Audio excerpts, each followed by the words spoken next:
चुनौती दी गई है। हम उस चुनौती को मोदी जी पे हमें पूरा विश्वास है और मोदी जी पे हमें पूरी तरह से विश्वास है। सरकार लगी हुई है। तो सब चाह रहे हैं इस तरह का विघटन करें, मारें, जितने हिंदू मार दें। सीमित दायरे में हो गया है कि जम्मू कश्मीर के अंदर रह गया है। तो पहले आप देखते हैं कि कभी यहाँ घटना कभी वो घटना। तो मोदी जी पे हमें विश्वास है। पूरे भारत से हट के अब केवल श्रीनगर के अंदर रह गया है। और हमें गुलाम कश्मीर के जो लोग हैं उन्होंने भारत के मुसलमानों को और भारत की हिस्से का कश्मीर की तरक्की देख के जब उनके अंदर ये हुआ कि हम भारत में मिलेंगे, आतंकवाद का कमर नहीं टूटा होता तो आज हमको लग रहा है कि पुलवामा के बाद ये सबसे बड़ी छुटपुट घटनाएं होती रहती हैं, लेकिन सबसे बड़ी घटनाएं लगभग 3-4 साल हो गए। एक सोची समझी साजिश के तहत किया जा रहा है। अब एक जनता के ऊपर टारगेट करना चालू कर दिए हैं। उनको पता है रोजगार मिल रहा है पैदा हो रहा है। आतंकवादी और वहाँ के युवा जो पहले पत्थर मारते थे अब रोजगार की तरफ झुक रहे हैं। जैसा कि आपको पता है कि हम अभी गाजीपुर में हैं और गाजीपुर के आम जनता से बात कर रहे हैं कि जो जम्मू कश्मीर में आतंकवादी हमला हुआ है ये बेहद निंदनीय है। लेकिन मैं आम जनता से बात कर रहा हूं कि ये क्या सोच रहे हैं, इनका क्या विचार है। जम्मू कश्मीर के जो मुसलमान हैं, जो आतंकवादी मुसलमान को लेकर के इनके अंदर क्या विचार डेवलप हो रहे हैं, इन्हीं सारी मुद्दों पर बात करेंगे आम जनता से। तो आइए हमारे साथ है भैया, इनसे बात करते हैं। क्या नाम है आपका? उदय प्रताप सिंह। कह रहे हैं कि ये जम्मू कश्मीर में हुआ है, पता तो होगा ही। हाँ एकदम पता है। इसके बारे में कुछ कहना चाहेंगे? सबसे पहले हम जो हमारे हिंदू भाई मारे गए हैं उनको हम वर्ण श्रद्धांजलि अर्पित करते हुए हम उनकी आत्मा को शांति प्रदान करने के लिए भगवान बाबा विश्वनाथ से कृपा करेंगे कि उनकी आत्मा को शांति प्रदान करें। और सरकार से हम मांग करेंगे कि उनके खिलाफ सख्त से सख्त कार्रवाई की जाए। इस भारत पर ये जो सनातन के खिलाफ और एक धर्म के खिलाफ कह के आतंकवादी हमला हुआ है, हम चाहेंगे कि उन पर सख्त से सख्त कार्रवाई हो और उस पर पूरा देश उनके साथ खड़ा है, सरकार के साथ खड़ा है। ये भी कहा जा रहा है कि जाओ मोदी से बता देना। हाँ, वो एक सरकार को चुनौती दी गई है। हम उस चुनौती को मोदी जी पे हमें पूरा विश्वास है और मोदी जी पे हमें पूरी तरह से विश्वास है। सरकार लगी हुई है, बैठकें चल रही हैं। हमें पूरा विश्वास है कि जल्द से जल्द उस पर कार्रवाई हो। हम सरकार से मांग करेंगे कि हम सरकार उनके साथ खड़े हैं और हम पूरी तरह उनको उसका बदला लिया जाए। कब तक ऐसे ही होगा कि सरकार लाशें गिनती रहेंगी? देखिए, ये एक पहले की अपेक्षा हमारी सरकार बहुत कवर की है और अब एक सीमित दायरे में हो गया है कि जम्मू कश्मीर के अंदर रह गया है। तो पहले आप देखते हैं कि कभी यहाँ घटना कभी वो घटना। तो मोदी जी पे हमें विश्वास है। पूरे भारत से हट के अब केवल श्रीनगर के अंदर रह गया है और हमें विश्वास है कि जल्द से जल्द इसीलिए वहाँ पे चुनाव कराया गया कि ऐसी आतंकवादी घटनाएं की जाएँ इसीलिए। लेकिन मोदी जी कहे थे कि जब 370 हटाए थे तो बोले थे कि आतंकवाद का कमर टूट गया है।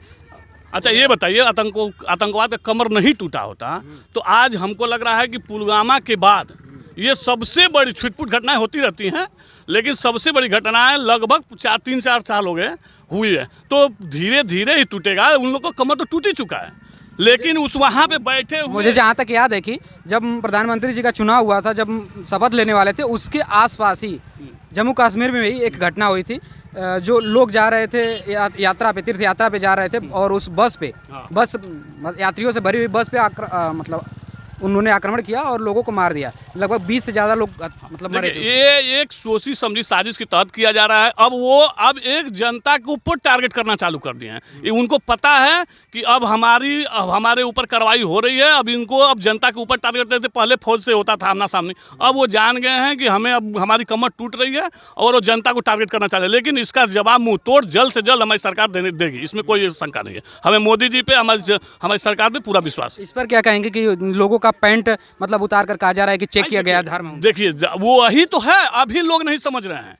अभी भी हमारे भारत की जनता नहीं समझ रही है कि वो हो क्या रहा है। अब एक धर्म को टारगेट किया जा रहा है, एकदम नाम पूछ के किया जा रहा है कि आप मुसलमान तो नहीं हो, कलमा पढ़ दो तो तुम्हें छोड़ दिया जाएगा। ऐसी घटनाएं करके आतंकवादी हमला किया जा रहा है। लेकिन वहाँ पे 2 मुसलमानों को भी मारा गया है। देखिए, वो अनजान में मारा गया है। वहाँ पे एक हमारे बाहर के सऊदी अरब के भी मारे गए हैं। वो हमारे टूरिज्म को, वहाँ पे लोगों को रोजगार मिल रहा है, पैदा हो रहा है। आतंकवादी और वहाँ के युवा जो पहले पत्थर मारते थे अब रोजगार की तरफ झुक रहे हैं। वो आतंकवाद को देख रहे हैं कि हमारी कमर टूट रही है। वहाँ के युवा अब रोजगार की तरफ मिल रहे हैं। वहाँ पे टूरिज्म बढ़ रहा है, वहाँ पे रोजगार बढ़ रहा है। अब हम लोग खुद घूमने गए थे, अभी मुश्किल से 3-4 महीने पहले हम लोग थे। अब पहले की अपेक्षा बहुत बड़ा अच्छा माहौल, कोई डर न कोई भय। लेकिन आज जो घटना हुई है इस पर हम लोग निंदनीय करते हैं और हमें विश्वास है मोदी से और सरकार से कि इस पर जल्द से जल्द कार्रवाई होगी। क्या नाम है आपका? भूपेंद्र सिंह। क्या कहना चाहेंगे आप?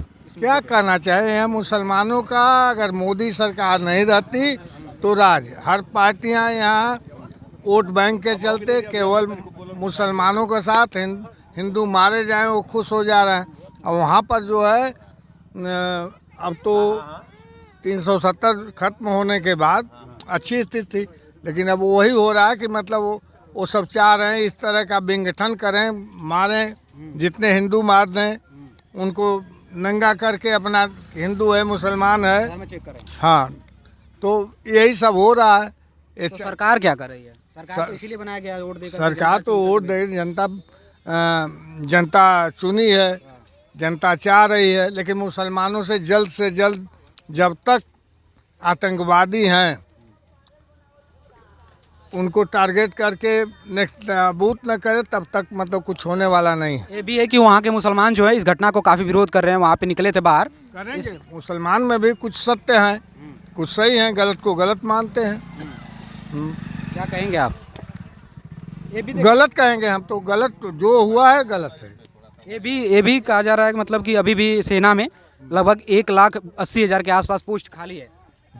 सरकार इसको भर नहीं रही है, मतलब सेना कम नहीं, क्यों नहीं भर रही है? भरेगी, अपना जो उनका टाइमिंग होगा, रूल रेगुलेशन होगा, उस हिसाब से भरेगी सरकार। हाँ, देख रहे हैं कि लोग कह रहे हैं कि सरकार अपना काम करिए और जल्द इसका निदान करेगी। बाकी हमारे साथ हैं, क्या नाम है आपका सर? सुभाष सिंह। तो जो हुआ है अभी हाल ही में घटना हुई है कल, इस पर क्या? बहुत ही दुखद घटना है और हमारे पूरे देशवासी इससे बहुत ही दुखी हैं। और मैं कुछ बात कहना चाहूँगा जो सत्य है कि हमारा पड़ोसी देश को जब ये लगा कि हमारे देश में जो हमारे देश का जो कश्मीर का हिस्सा है विकास की तरफ जा रहा है और गुलाम कश्मीर जो पाकिस्तान के हिस्से में है वो इस समय दुर्दिन की स्थिति में है, वहाँ पे मांग उठी है कि हम भारत में मिलेंगे। वहाँ के कश्मीर के गुलाम कश्मीर के जो लोग हैं उन्होंने भारत के मुसलमानों को और भारत के हिस्से का कश्मीर की तरक्की देख के जब उनके अंदर ये हुआ कि हम भारत में मिलेंगे तो पड़ोसी मुल्क के जो हैं राजनेता हैं, जो अफसरशाही है या उनकी इंटेलिजेंसी है, उन्होंने ये तय किया कि किसी तरह इनके अंदर जो ऐसा कर दिया जाए कि ये यहाँ पे आपस में लड़ मरें। पहली बात देखिए, हमारा कश्मीर का मुसलमान ये बात और इससे उनके तुरंत एक्शन पे जो वहाँ के मुसलमानों ने एक्शन किया, इसका विरोध किया, इस जघन घटना का विरोध किया, तो उन्हें भी ये लगता था कि हमें लड़ाने और हमारा विकास रोकने के लिए ये कार्य किया गया है। और वे सावधान हो गए हैं पाकिस्तानियों से। ये विदेश आप कहने में नाम में गुरेज नहीं लूँगा कि ये किसका कार्य है, सीधा ये पाकिस्तान का समर्थन है और पाकिस्तानी लोगों का ही हाथ इसमें। तो ये मैं एकदम साफ कहूँगा कि उनकी इस कृत्य का इनको भान हो गया है हमारे कश्मीरी भाइयों को, और ये मिल के लड़ेंगे इस बार और कश्मीर, आज़ाद कश्मीर को अपने में मिलाएंगे और पाकिस्तान का नामो निशान मिटा दिया जाएगा। अब कब तक ये पहल किया जाएगा कि पीओको भी भारत में मतलब मिला लिया जाए? शुरुआत हो गई सर। अभी जयशंकर जी का आपने बयान नहीं सुना है, अगर सुना है जिन लोगों ने, वो कह दिया कि बस ये शुरुआत हो गई है और बहुत जल्दी। नेता तो बहुत बयान करते हैं, बयान से देखिए जो कहा गया है अभी तक, मैं नहीं कह रहा हूँ, मैं मोदी का समर्थक नहीं, मैं किसी का समर्थक नहीं, लोग जो कश्मीर के मामले में जो कहा गया वो किया गया और ये भी किया जाएगा। ये कहा गया जो भी कहा जा रहा है, और मैं नहीं कहूँगा कि त्वरित नहीं हो सकता, लेकिन अंतर्राष्ट्रीय स्तर पर जो स्थितियाँ बन रही हैं उन स्थितियों में ये देखा जा रहा है बहुत ही जल्दी पाकिस्तान के। अभी देखिए एक झटका दिया गया, आप लोगों को नहीं पता है, पाकिस्तान से केवल जो हमने व्यापार ट्रेड तोड़ दिया, पाकिस्तान की कमर टूट गई। हमने जो उनसे कर रहे थे मुक्त व्यापार समझौता हमारा था सार्क का, हमने वो छोड़ दिया और उनकी कमर टूट गई। आज उनकी स्थिति एकदम डमाडोल है, खाने को मोहताज है, रोटी के लिए मोहताज है। वो मर जाए उससे क्या मतलब, हमारे देश के लोगों को मार रहे हैं। लेकिन भूखे मर रहे हैं, लेकिन उनका एक ही पे सरकार चल रही है और एक ही नारा है भारत विरोध का।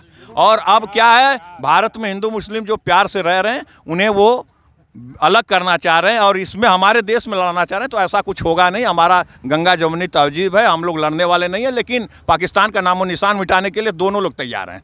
जैसा कि आप देख रहे हैं, गाजीपुर है, शहीदों की धरती कही जाती है और यहाँ के लोग कह रहे हैं सीधे सीधे कि हम लोग पाकिस्तान का नामो निशान मिटाने के लिए तैयार हैं। और हिंदू मुस्लिम साथ मिलकर लड़ेंगे और इस बार पाकिस्तान को सबक सिखा कर रहेंगे। बाकी आज के लिए बस इतना ही, मिलते हैं जल्द नई वीडियो में।